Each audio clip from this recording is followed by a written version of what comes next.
Welcome back to the Weekend Chat. Episode 4 is here. And today I'm joined by a creator who brings football and comedy together in only a way that he can, and that's none other than Jakob Berger, aka JJ Bergsss. We dive into his beginnings as a content creator, his comedy background, his faith, and what pulled him into the NFL to begin with. Plus, we talk about the grind of making content and the balance between humor, football, and life. This one's funny, real, and full of stories that you're not going to want to miss. So without further ado, let's get into it. Here's my conversation with Jakob Berger. Alrighty, guys, welcome in. I am joined by none other than Jakob Berger. This has been an episode I have been excited to do. Jakob, you've got 111,000 on Instagram, 168,000 on TikTok, 834, nearly 1,000 on YouTube. Jakob, how are you doing, man? I'm doing great. How are you? I'm doing good. I'm excited to have you on today. And let's just get right into it. So what was life like pre-social media? Who was Jakob Berger? Man, if I were to describe life before social media, I'd say it wasn't much different from what it is now. I will say before social media, I was still in school on the student athlete grind, playing college baseball. So it was a lot of that. But really, other than that, it was just a guy who liked to spend time with family and friends and who just loved his sports and his sports teams and liked to pop open the occasional cold one on the weekends. But yeah, I mean, in a way, like, I don't want to sound like I'm like selling myself short here or sound bad at all, because that's not what I'm doing. But, in a way you could say I was just kind of your average dude. Yeah. So. Yeah. So where did the love for the NFL come from? This is probably an answer you'd hear from a lot of people and young kids, is just the environment that I grew up in, and the family that I have. I have a dad that's a former athlete. A lot of my extended family, former athletes. So that, and also, I'd say, what really got me into the sport and like wanting to learn and gave me that drive to want to learn the sport was the players that I grew up watching. When I was born in South Bend, Indiana, and those two teams in that area were the Colts and the Bears. And so, as a kid, when I was a kid, it was Brian Urlacher on the Bears and Peyton Manning on the Colts. So I just remember sitting on the couch one Sunday, seeing those two guys pop on my screen, and it was must-see TV from there on out every single Sunday. And so I think, yeah. I mean, it was kind of a mix of how I was raised, and I was just born into it, and also just once I started watching, it was those two guys. So, okay, it's interesting that you say the Colts and the Bears, with Peyton Manning on the Colts, because it seems like from anybody looking at your page, you're a Steelers fan. So I am. Yeah. So what happened there? I didn't mention that. Yeah. So, again, it's just kind of what I was born into. My dad was born in Southern Cal, so we're USC Trojans fans for college football, so that makes sense. But he grew up during the 70s dynasty, and he just decided to become a Steelers fan. He moved to South Bend, Indiana, as a young kid, and that's where I was born. So I don't know. I just kind of took after my dad, but like everyone else, they were Colts and Bears fans. So I mean, I have a love for those two teams. Yeah. But I'm a Steelers fan above all. I mean, up until recently, it's not actually been bad being a Steelers fan whatsoever, really. And we can definitely get into that, but at least you didn't like choose the Bears as your like all out favorite team. Oh gosh, you can have the love for them on the side, but if you would have chose them as your favorite team, I mean, like I said, I have a love for those two teams. Steelers fan above all, but I'm as a USC fan, I'm really pulling for Caleb Williams to do well, and so far, I mean, I don't know. I'm optimistic with Caleb, but I just can't imagine being a Bears fan, man. It's been a struggle, I bet. R.I.P. And and we'll get into all that in a little bit. But I kind of wanted to move here. Were you always funny growing up? Because it seems like you've got one of the two different sides to comedians. You either they were the class clowns always growing up. They didn't care to get in trouble in school. They just wanted to make everybody else laugh, or they were kind of quiet all the time, and then really getting out of high school, maybe going to college or wherever, they kind of broke out of their shell. Do you fall into either one of those two, or was it something else for you? It was a good mix. I'd say it was a good mix. I think if you knew me as a kid, you would get the full Jakob Berger, the full goofiness, the goofiness side of me, but it would take a lot for me to like warm up to someone. Hmm. It would take a while at least. But once I did warm up to you, it was, you saw the goofy side of me. But as a Yeah. kid, I was very shy, very much inside of my shell and afraid to talk to people. And that kind of lasted up until about, I'd say, mid high school. That just came with me getting out of it, just came with like growing up and just my maturity level and being able to talk to people more and just being surrounded by more people. Yeah. And I'd still say I'm not necessarily the most outgoing person, but it is a lot easier for me now, especially since I started off with social media. It With social media, I mean, you're sometimes you're just recording yourself talking, and it just becomes a habit. You're just saying more words and getting your opinion out there and getting feedback or even hate from other people, and you just kind of get used to that. So I think getting out of my shell just kind of came with age and just kind of my experiences in life. So Yeah, and you were starting to talk about social media. What got you over the hump? Like, when did you say, okay, I want to start social media, but what got you over the hump of like, man, this could kind of be embarrassing. I don't know if I want to put my face out there. Like, what got you over that hump? And was that your first, I guess, like comedic getting yourself out there, or did you do other things outside of like just, kicking it up with your boys? But like, was social media the first time? yeah, social media was really the first time. I mean, before that, it was just hanging out with the boys and cracking jokes with them, really. So, Yeah.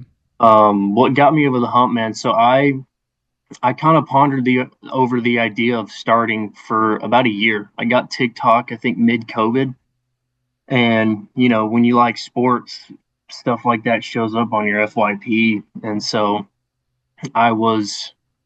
I kind of the idea kind of popped into my head. I was like, I feel like I could do something with this, but like you said, I was afraid of the backlash. I was afraid of the hate with no matter what I did. Like I was like, yeah, I just don't want to embarrass myself no matter what I do. So I got I got connected with this one guy. His name's Tyler Wildermuth. He goes by King Cheesy. He doesn't post as much anymore on TikTok or social media, but he was very, very much involved during COVID and for like that whole year.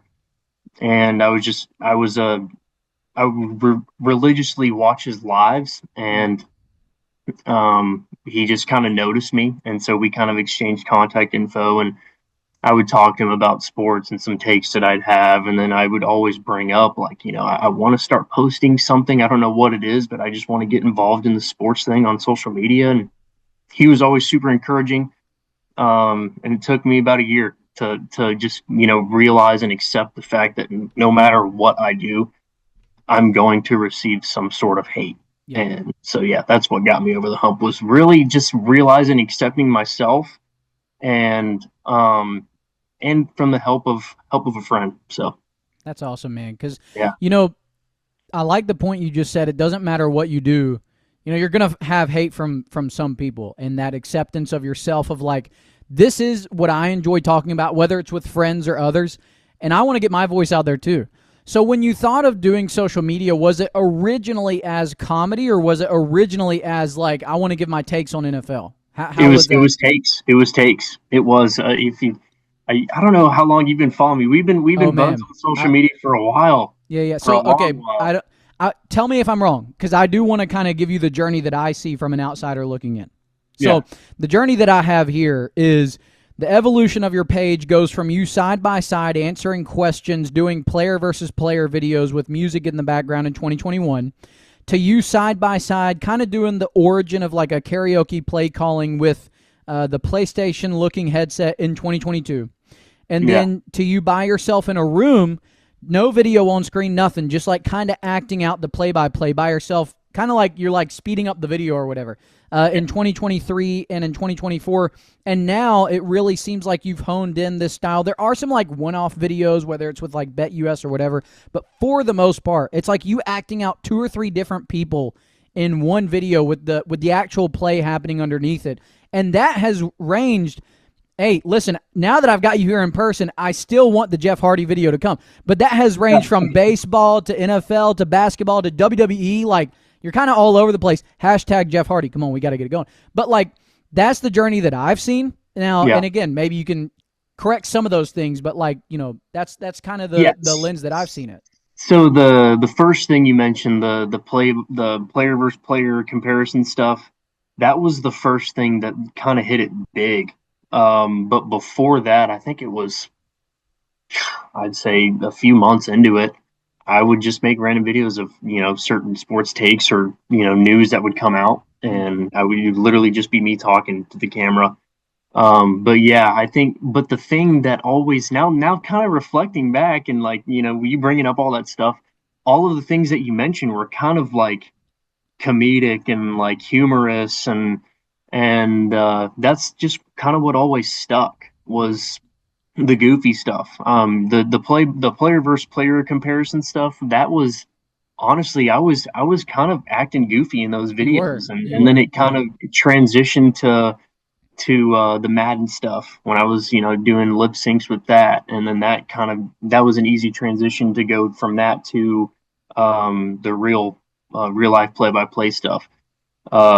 So yeah, that's kind of what is always stuck, and that's kind of what the journey has been. So yeah, and I think the first huge video that I saw of yours was, I think it may have been, because like I had been following you for a little bit, like the player versus player stuff. Like I had been following you, but none of those were like huge until you did the karaoke play-by-play, and it was like one of the first ones that you did. I don't know if it was the first one, but it was like one of the biggest ones, because like you were showing up like all over the place. Like you were showing up on ESPN, like everywhere. People were showing those videos, and I was like, holy crap. Yeah, it was because, dude, like there were so many people posting those edits, man, of like that Doja Cat song back in the day.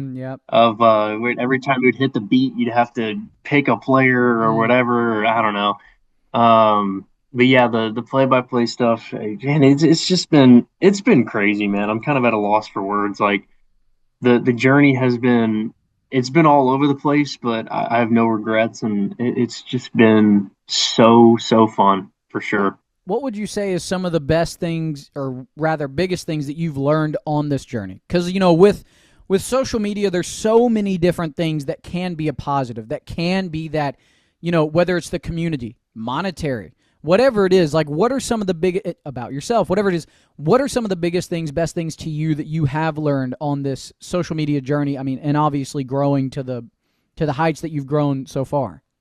Man, some of the biggest things that I've learned, that's a good one. I'd say that, man, you kind of got me with that one. I just think consistency is the biggest thing, no matter what. Like, you know, obviously it's important to pick a niche, and I did that with sports, and really it takes a while, and it's a grind. And it was for me, believe it or not. Like, I know I'd probably hit it bigger, faster than most people would. But, you know, it was a grind, and I kind of just accepted that, and I've learned to just be patient. And I just think the consistency portion of it, just staying consistent and just keep going, man, really. Yeah, the consistency is the secret sauce. You know, some people, they're looking to people like you, like Josh, one of the guys that we know that I was talking about you off camera. But like, you know, people are looking to you guys, and they're thinking, what's the secret sauce? Because they see your stuff and they're like, man, if only I could if I could blow up like they did, this overnight success like they had. But sometimes what they're not realizing, though, is like these overnight successes take 1-2 years, you know, sometimes before anything ever happens. Yeah. And I think, like you said, the consistency is key. And no matter what, like just showing up. right? Like showing up on the days that you might not want to, if you want this thing to really be. And one of the things that like I always think about, when it comes to social media is like, I know that we've talked about it here so far today that, we followed each other for a while. I mean, for my goodness, I think you even follow like back when I was releasing music. Like you were kind of following some of that page. That's true. That is true, years ago. And I remember when we met, I mean, back then I think you may have had about 30 or 40,000 TikTok followers, around, and, at that point I'm thinking, my gosh, this guy is huge and he's following me, man. This is awesome. This is going to be really cool. And honestly, it's been like a friendship over the years rather than this like, and that's one of the things that like I've taken as like, this is really cool. Guys like you, guys, others who are huge in this space that are just as friendly. I think you put your pants on the same way I do. I don't think you have anything else going on, but no, so that was really cool then, and then obviously just like kind of growing over time. But you had your guy that you were looking up to, like you said, he kind of, and one of the words that you said earlier today was he noticed you, and that like, that kind of made you feel a type of way. You got to talk with him, and of course now where you are in comparison. But in comparison is another thing I want to ask. How has that been with you growing? Like, obviously, when you're growing, you're looking to other pages, and maybe, one of the things that I think about is comparison being the thief of joy, but how has that been in your mind as far as either trying not to, or if you do, what does that look like when you're comparing your page and what you do to other people? Man, I don't know if I've done a whole lot of comparing, to be honest. It's been more of like, I want to get to that point of a following. Obviously, you have goals and aspirations when you do this stuff, and really anything in life. I kind of looked at other pages similar to mine, and it's really mainly been, I want to gain a following like that. I want to have a presence like that. It's never been like man, I want to be like that person, but it's more been like I want to get to that point just being myself. I want people to know who Jakob Berger is and to see the full him, to see the full Jakob Berger on display.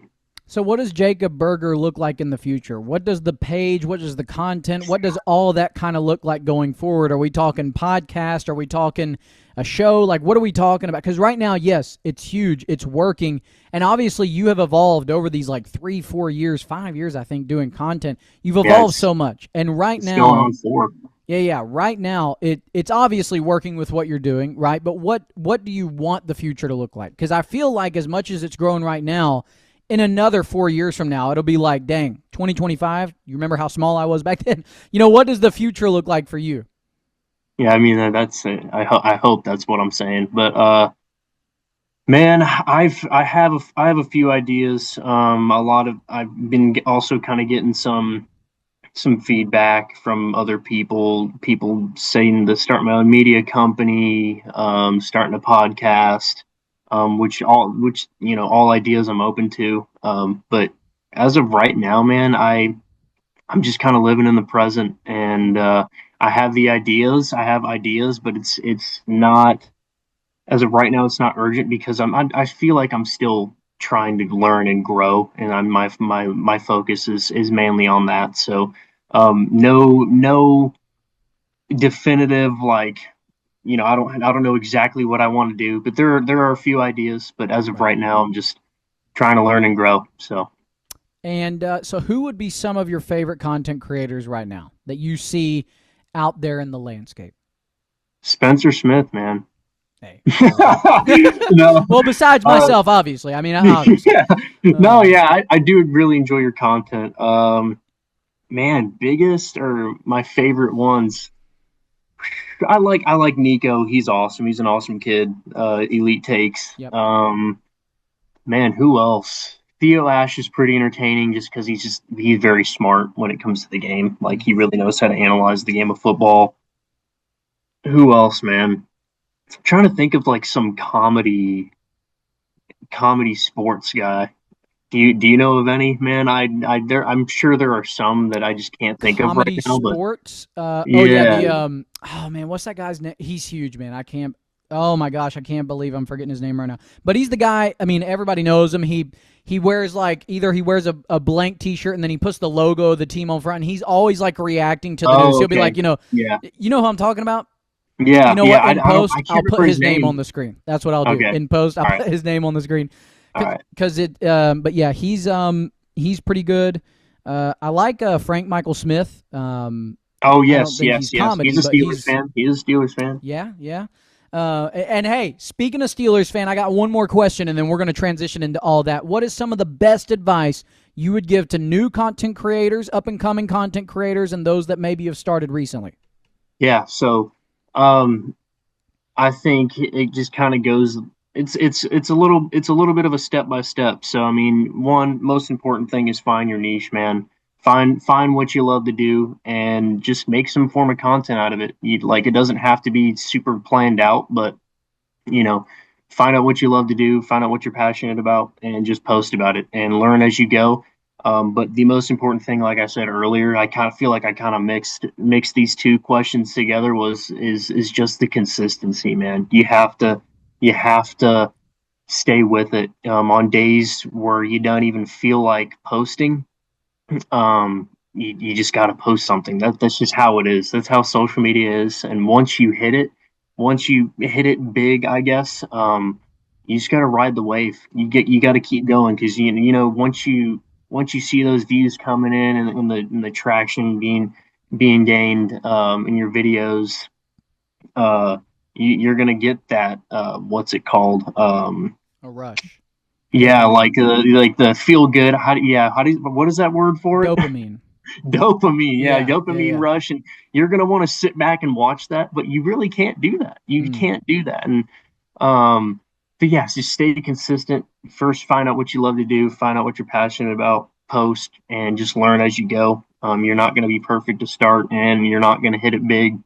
More than likely to start. You just gotta keep learning and keep posting. Yeah, I love that, man. I love that. And when you think of, for example, think of like music artists, right? Like if somebody hits it big on their first song or maybe their second or third song, there's not a catalog behind them for people to come and like, okay, what's this person about? There isn't, Yep, right? You have a huge one hit wonder or a huge maybe first two or three songs, but there's not a back catalog, a garden's worth of content, of music, of whatever it is, of art, of whatever it is that you're doing, right? yeah, And so sometimes while it does suck that it can be slow at first and it's different for everybody. Sometimes it takes 2 or 3 years. Sometimes it takes 2 or 3 months. But if you are posting every day or 5 times a week, you'll have that back catalog so that when something does blow up, people can now go to your page, go to whatever it is, and now see what it is you're about. And so I think the consistency, I love that one, consistency being key. It really is.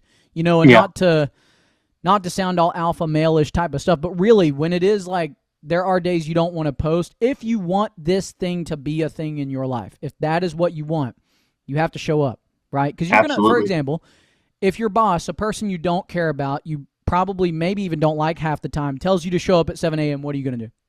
You're going to show up at 7 a.m., Yep, right? But why can you not have that same respect for yourself, right? So exactly. if there's something you want, show up, get it done, do what else you got to do, and one day it'll work. It will work, right? Hmm. So consistency is key, man. I Yep. love that. So at the end of the day, with this, you're your own boss. So, That's right. That's right. yeah, And you can grow it. It is possible. It's possible. It just takes yep. time. The time is different for everybody. And speaking of time, it's time to get into some Steelers talk here. So, Oh, what are your thoughts on the Steelers right now and going forward? So, what is your thoughts on their 2025 season, maybe the offseason that's happened this year, and what do you think is going to happen in 2025 for them?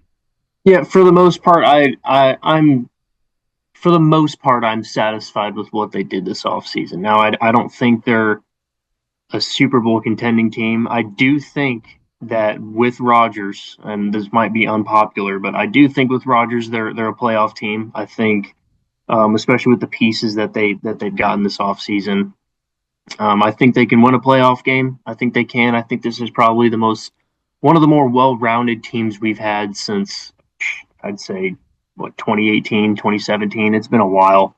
Um, So yeah, this year I think we'll be solid. I think we'll finish second in the AFC North. I think we're going to finish ahead of the Bengals and the Browns. I think this is the Ravens division. I think they'll win the division by a few games. I honestly see us going 10-7, 11-6, winning a playoff game, and then getting bounced the round after. But for the future, I'm really excited. The future for the Steelers is it's hard to mess up when you look at it, man. Like this team going into next year is they have a bunch of cap space. They have what 11, 12 picks in the draft. So I mean, it really doesn't matter what happens this year. You know how people are like, tank to get a good quarterback. The Steelers don't really need to do that because they have all the capital they need to trade up and do something in the draft for next year. So I'd say just go all in, see what you got this year, and then just focus on trying to actually win a Super Bowl the following years. Yeah, I think a lot of people do forget because he was associated with the Jets, so it's fine. But Aaron Rodgers did have a better season than C.J. Stroud all the way around last year. So statistically, He was great, better than C.J. Stroud in most categories. And again, it's just something a lot of people don't want to remember. Now, again, is that saying that Aaron Rodgers is a Super Bowl quarterback this year? Probably not. But it is, I will say, I thought you were about to come in here guns blazing about the Steelers this year. So I do think they're a playoff team. I think he'll win them a playoff game this year, but that is my opinion. I think I've said just about the same thing, 10-7, 11-6 type of year for them. But yeah, I think as far as next year goes, let me ask you this. What do you think of Will Howard? Or do you think he's just, listen, we're not going to even worry about him going into next year? Yeah, I mean, I know a lot of if you're on X or formerly known as Twitter, a lot of people love Will Howard, and I think he's a great dude. Everything that I've heard and read about him, he's a great dude, and he's like an NFL ready guy. I think, but I don't know. I just a 6th round draft pick. Like how many times do just 6th round draft picks really pan out in the NFL? Like he has the build and he has the arm and he has the mobility. And he's a national but then champion. again, like yeah, and he's a national champion. But he was drafted in the 6th round for a reason, man. And I don't know. I guess I'm just pessimistic about that. And I sounds kind of miserable to say, but like I'm probably one of the more pessimistic Steelers fans you'll be around, and I, especially as of recent, man. Like there really hasn't been much or many positive things to say about this team or this franchise, just because it feels like we're in NFL purgatory for those who like to say that. So just in the world of mediocrity, and I'm just kind of tired of it. But I know this is about Will Howard, so but yeah, Will Howard. Yeah, I guess. I mean, I don't know. It makes it tough when the bar is a good season just because you were, a winning team again. Even though you lose, you get bounced every year in the playoffs. But it was a successful season because you won 9 games. I mean, that's tough when that's the bar. But I want to ask you, if you were the owner, so I really want to get into like what you think about the Steelers as far as going forward. Like, what would you do? Because we can't talk about the past. A lot of people think this offseason maybe they should have. Let's not try to go all in 2025. I'm one of those people, but neither here nor there. If you were the owner of this team, what would you be doing after the 2025 season? Yeah, I was on the tank train for a while until I saw some of the moves that they made. It is very evident that they are not doing that. Giving money to DK, signing Rodgers, the team kind of got older in a way, and the team is well rounded. I'm not gonna lie, like it's not like a team it's not like a top 5 team in the league. But it is a solid team. We have a solid team.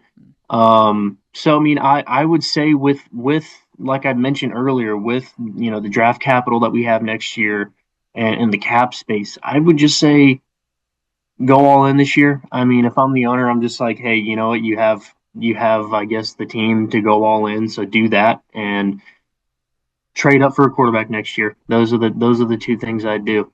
And are you one of the people who think I don't want to say actually think as in lessing those people, but do you think Archie Manning is actually going to come out of college after this season?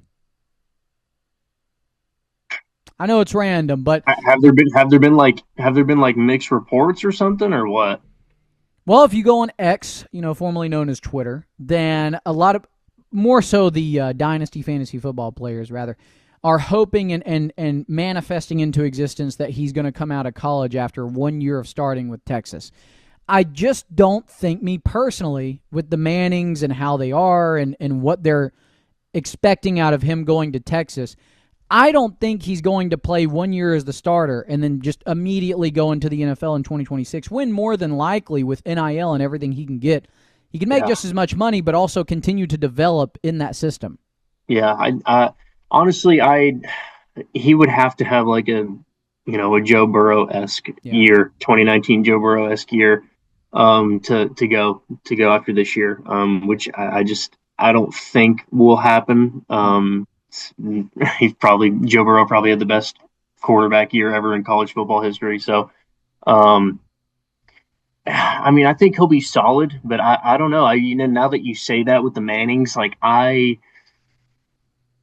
see him going back. I see him going back and developing another year. I mean, he's still young, man. He's got plenty of time, and like you said, NIL is getting crazy. So, I mean, he can bank. He can bank for sure. Absolutely. And I want to round this out. I want to ask you one last question here. Way too early NFL predictions 2025. It could literally be anything, player, team, whatever it is. Give me a prediction for 2025.